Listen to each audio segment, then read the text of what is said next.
Oh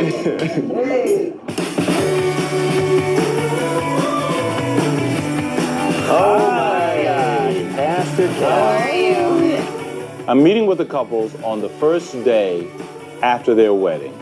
I want to see how they're doing, how they're communicating. They're about to go on their honeymoon, and I want to let them know that they are supported.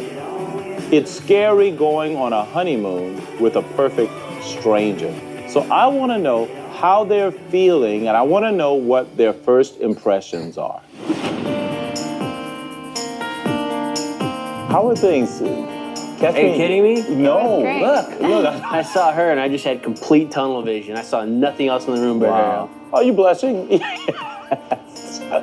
How did your families get along? Wonderful. In general, a marriage is between two people and a family. But Ashley and Anthony need to pace this and take their own time and not let their families sort of project their desires into their lives. So there are a couple things you need to remember. Number one, when it comes to any disturbance that you guys may have, make sure, number one, you don't share it with family. I tell couples this all the time, but whenever you share any of your issues with someone outside of your marriage, normally that issue is locked in time with them. You may get together, you'll resolve it, you'll be okay. They will only remember that issue. Who are you supposed to share with then? Well, that's why you're married. You share with each other, okay? What do you mean, who? You I don't know. I share everything with my sister.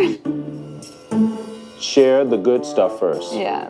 I understand why you shouldn't do it, but I think that it's like, he's right. I mean, I'll try, but it's so hard not to talk to your family about, everything. Like, I talk to my sister about everything.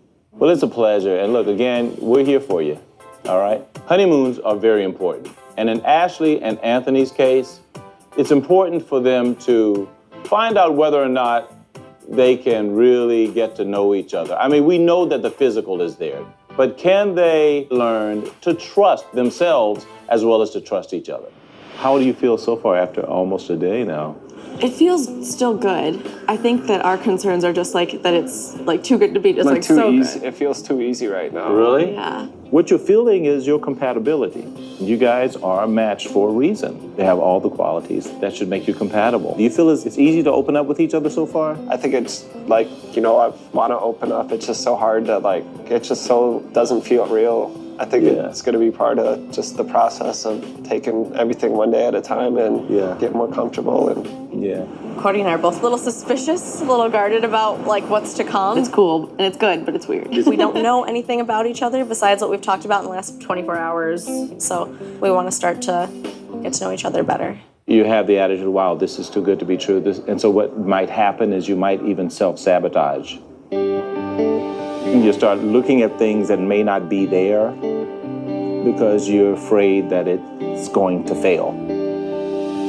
This is a very special time for them. They're building the foundation of their marriage. People don't move forward when they're afraid. They need to drop that and go ahead and enjoy their marriage. You guys have been married for about a day. Right. Almost. I mean, she's easy to talk to. I feel like I'm easy to talk to. And she's funny. She's hilarious. Nate is the easiest part of this process for me. Nate doesn't feel like a stranger at this point. You all are about to go on your honeymoon, which is just going to be an incredible time for you guys, okay? A time for you to be vulnerable with each other, to get to know each other, to set up a great foundation with each other. And once you start thinking about that, why do you think we were matched? So there will be exercises that we're going to give you, because this honeymoon has been especially designed for you. But understand you're also building a really solid foundation, right? Because you guys were married at first sight. Right. You were put together for a reason. I wish you guys the best. So I'm going to leave now so you can go do wife and husband stuff. I appreciate it. You know what I'm saying? I'm looking forward to really getting to know my wife on my honeymoon. I'm looking forward to having that time where we just really get to know each other.